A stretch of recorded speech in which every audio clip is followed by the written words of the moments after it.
మరి మనకి చతుర్థ స్థానంలో 4వ స్థానంలో ఏ గ్రహం కూర్చుంటే ఏం జరుగుతుంది?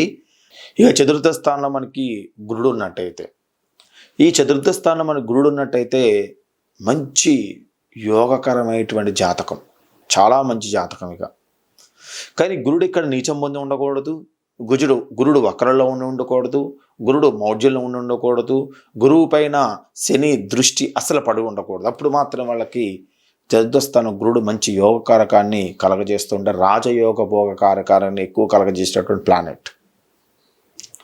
ముఖ్యంగా మనకి ఈ చతుర్థస్థానం గురుడు ఉన్నట్టయితే మంచి సుఖాలు పొందుతారు,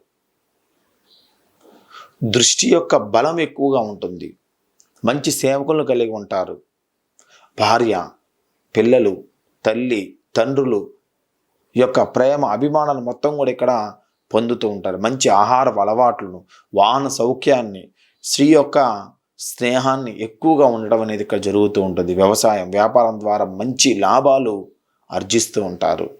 సంతానం మాత్రం కొద్దిగా ఆలస్యం అవుతూ ఉంటుంది.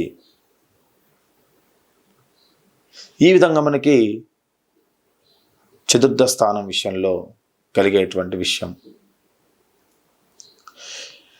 ఇక మనకి పంచమాధిపతి బలంగా ఉన్నట్టయితే మగ సంతానం కలగజేస్తూ ఉంటారు, వేదాంత పరులుగా మారుస్తూ ఉంటారు, మేధావులుగా ఉంటారు, శత్రువులపైన విజయాన్ని సాధిస్తూ ఉంటారు, ఆధ్యాత్మికంగా చింతన అనేది కలగజేస్తూ ఉంటాడు.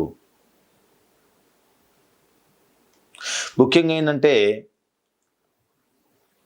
చతుర్థంలో మనకి గురుడు ఉండి చతుర్థాధిపతి శుభగ్రహాలతో కలిసి ఉన్నట్టయితే అనేక మంది స్నేహితులతో ఇక్కడ ఉంటుంటారు. గురుడు మనకి సంతానకారకుడు.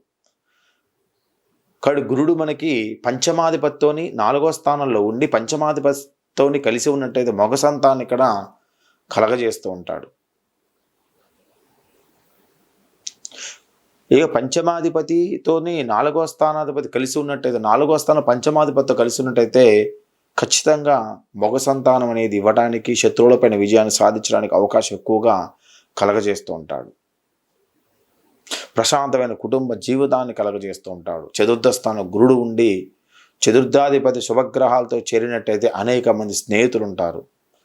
4 కానీ 9 అధిపతులు బలం కలిగి గురువుతోని చూపబడినట్టయితే, లేక కేంద్ర కోణాల్లో ఉన్నా సరే అధికార లాభాన్ని కలగజేస్తూ ఉంటాడు.